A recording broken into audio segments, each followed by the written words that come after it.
Alright guys, I want to show you a trick real quick for my Hobie hatch that I've been thinking about for a while that I just did. It'll be a nice quick short video. So this is my fish kill bag. By the way, you know what? I'm going to go ahead and put a link to this down below in the description.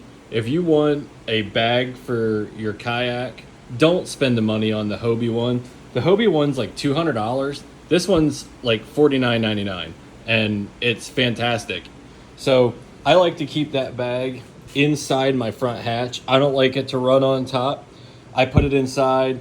I have put some cooler tubes in it to keep it cold, and then once there's fish in there, I just kind of leave the hatch popped to let the air from the hull escape. So it doesn't get too hot, but whatever. I like to keep my bag inside the hatch here, and out on the water, opening the lid, it doesn't stay open. Like when you open the hatch, it ain't gonna stay there. So you got to kind of balance it, and then you're trying to slide the fish in the bag, and it's doable, but sometimes it's a little annoying. And I wanted a kickstand for the hatch, so I took a piece of PVC. This is I don't know what size this is. Let's go 1/4 inch because I'm pretty sure that's what it is.